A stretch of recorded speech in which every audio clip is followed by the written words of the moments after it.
English à la Keifak. Welcome to English a la Keifak. I'm Daniel. And I'm Maya. We're so glad you're here with us today. In today's episode, you're going to practice listening to a natural English conversation about a habit almost everyone has. You'll hear everyday phrases for talking about your goals, explaining your feelings, and sharing different points of view. It's a really fun topic today.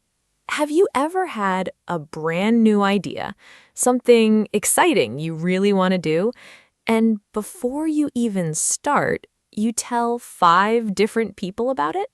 And then a week later, you feel kind of strange because you haven't actually done anything yet, but everyone keeps asking you about it? Exactly. So today we're asking, why do we talk about our plans too soon? If you enjoy our conversations, remember to hit subscribe and leave a comment. We love reading your thoughts. So, Maya, honestly, let's start with you. When you get a new idea or set a new goal, what's your first reaction? Do you share it right away, or do you keep it to yourself?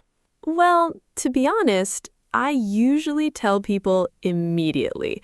I get so excited. When I have a new plan, my energy goes up and I just want to share that feeling with my friends or my family. It feels natural to talk about it. Really? You don't wait at all? Not even for a couple of days? Not really, no. I mean, why wait? When something feels exciting, keeping it inside feels kind of boring. But Daniel, you're looking at me like I'm crazy. You don't do that? No, not at all. That's funny because I'm almost the complete opposite. When I have a new plan, I usually keep it quiet.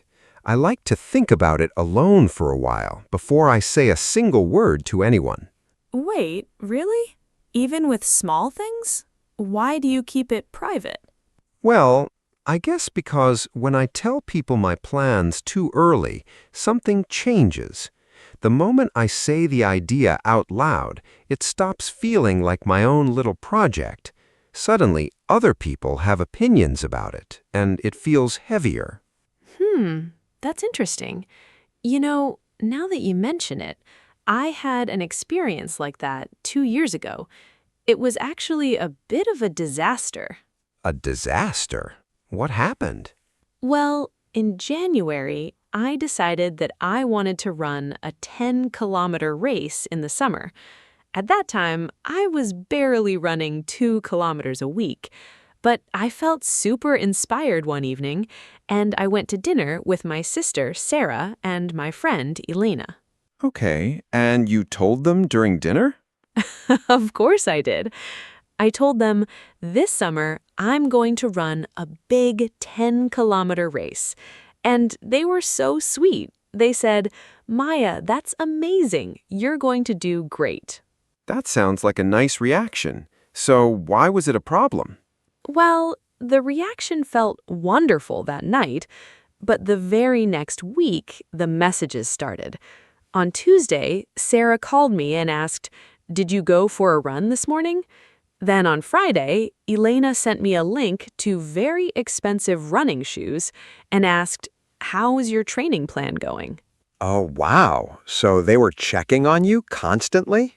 Yes, and honestly, every time they asked, I felt terrible. When people ask me about my plans before I have a real routine, I feel under pressure. Running didn't feel like fun anymore. It felt like homework that I had to report to my sister and my friend. That makes total sense. So what did you do? Did you run the race in the end? I did run it, actually, but to be honest, I didn't enjoy the months before the race. Every time I put on my shoes, I wasn't running for myself. I was running so I wouldn't feel embarrassed when Sarah asked me about it. That's a great example. And I think that happens to a lot of people. When we share a goal, we think we're just sharing excitement. But without meaning to, we invite other people's expectations into our head. Exactly. But Daniel, why do you think we do that in the first place? Why did I feel such a strong need to tell Sarah and Elena at that dinner? Well, I think there are a few reasons. First, when we have a new idea, the brain feels happy. It's an exciting moment. And when you tell another person and they say, "Good for you," you get a little reward immediately. Yes, it feels like you already accomplished something, even though you haven't done any real work yet. Right. You get the praise and the good feelings before you even run the first kilometer or write the first page. So your brain thinks, "Great, we did it." And then, when it's time to do the hard, boring work on a rainy Tuesday, the excitement is already gone. That is so true. You spend all the energy on the conversation instead of the action. I've noticed that with creative projects too. Have you ever noticed that with your own projects? I have, definitely. A few years ago, I wanted to learn how to edit videos.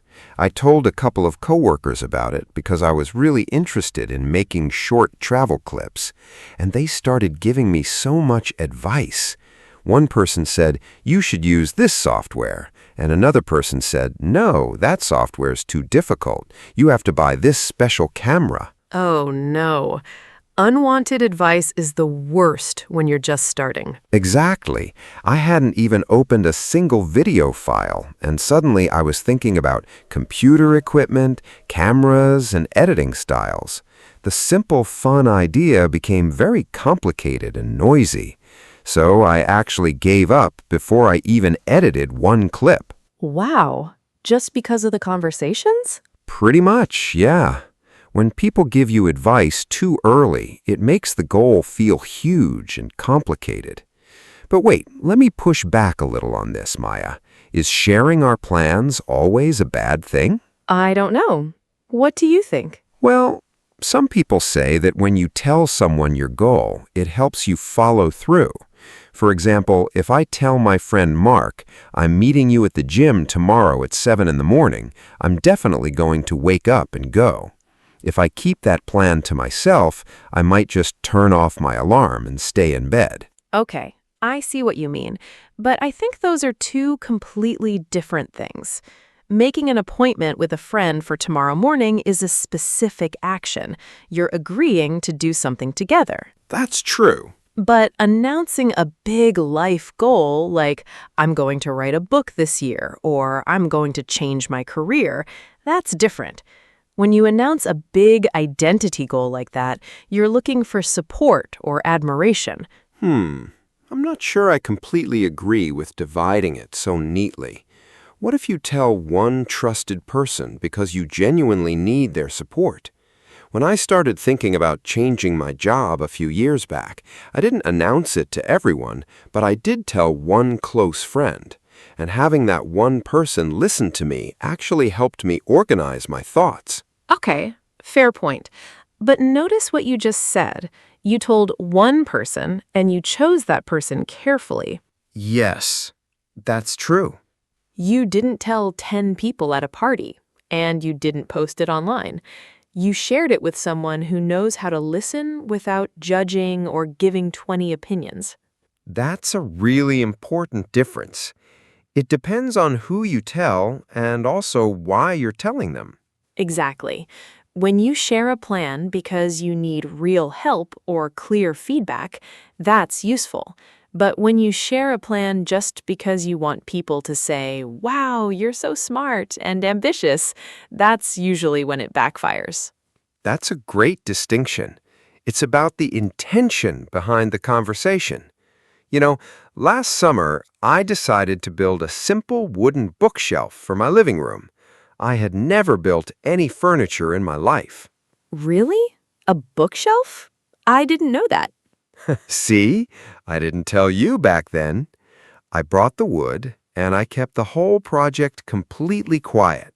I didn't tell my family, and I didn't post any pictures of the tools. The only person who knew was my neighbor, Tom, and only because I needed to borrow a saw from him. And how did it feel to work on it in secret? It felt so calm, Maya. Seriously. When I cut a piece of wood the wrong size, nobody was watching. I didn't have to explain my mistake to anyone. I just bought another piece of wood and tried again. There was no pressure, no opinions, and no timeline from other people.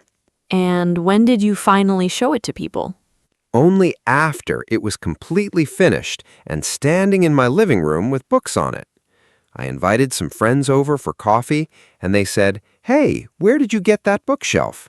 And telling them I made it felt 10 times better than talking about making it for 3 months.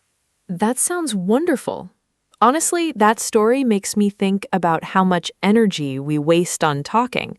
When you keep an idea quiet, all that energy stays inside the project. Right.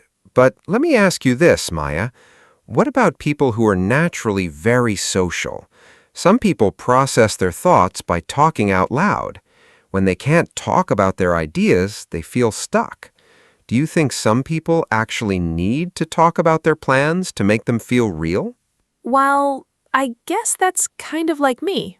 When I keep an idea completely in my head, sometimes it feels like a dream that isn't real. When I say it out loud to a friend, it feels like I'm bringing it into the real world. So talking about it makes it concrete for you? In a way, yes, but I've learned something over the last couple of years. I used to tell people my plans before I took even one single step. Now I try to follow a new personal rule. Oh, what's the rule? I don't let myself talk about a new goal until I have finished the first 3 steps by myself. Oh, that's clever. Give me an example. Well, if I want to learn a new language, I don't tell my friends I'm learning Italian on day 1. I wait until I have bought the book, practiced every day for 3 weeks, and learned my first 50 words. If I can do that on my own, then I know I'm actually serious about it. I really like that approach, because when you do that, you've already proven to yourself that you're interested. You're not just enjoying the fantasy of being a person who speaks Italian, you're actually doing it. Exactly. The fantasy is so easy, right? It's so pleasant to imagine yourself doing something amazing. But the reality is waking up early, doing the practice, and dealing with small frustrations. Yes, and when people praise the fantasy too early, you lose the motivation to face the difficult reality. That's so true. You know, I've noticed another funny pattern. Have you ever told someone about a plan, and then a few weeks later you realized that you didn't actually want to do it anymore? Oh, definitely. That happens all the time. You change your mind because you learn more about what the goal requires, or your interests simply move in a different direction. Right, but when you've already told 10 people about it, changing your mind feels so uncomfortable. You feel like you failed or like you're someone who never finishes things. Yes, you feel like you have to defend your decision to stop. People ask you, "Hey, how is that photography class going?" And you have to explain, "Well, actually, I stopped going after 2 weeks because I didn't really like it." It makes a simple change of mind feel like a personal failure. Exactly. If you hadn't told anyone, you could just stop quietly without any drama or explanations and move on to something you actually enjoy. That's such a good point. Keeping things private gives you the freedom to change your mind without feeling judged. We're allowed to try things and realize they aren't right for us. That's a normal part of life. It really is. But our culture often makes it feel like once you say something, you must stick with it forever. Otherwise, you're quitting. That's true. Now that we've talked about both sides, I'm curious, what about our listeners? What about you? Yes, we would love to know. When you have an exciting new plan or habit, do you usually tell people right away, or do you keep it to yourself? And have you ever announced a big goal and then felt that sudden pressure from other people's opinions? Let us know in the comments. It's always so interesting to see how different people handle this. It really is. You know, Daniel, I've really enjoyed this conversation today. It's made me realize that sharing our plans isn't simply good or bad, it's much more subtle than that. I feel the same way. I used to think keeping everything private was always the best choice, but talking to you reminded me that sharing with the right person for the right reasons can be genuinely helpful. And it reminded me that keeping a little bit of mystery around a new project can protect the fun of it. Absolutely. And for everyone listening, thank you so much for spending this time with us today. Every time you listen to a natural conversation like this, you're building your English confidence, step by step. You don't have to understand every single word perfectly on the first try. Just following the ideas and getting used to the rhythm of real speech makes a huge difference over time. That's right. Consistency is everything. Thank you for listening to English à la Keifak. Take care of yourselves, and we'll see you in the next episode. Goodbye, everyone. See you next time.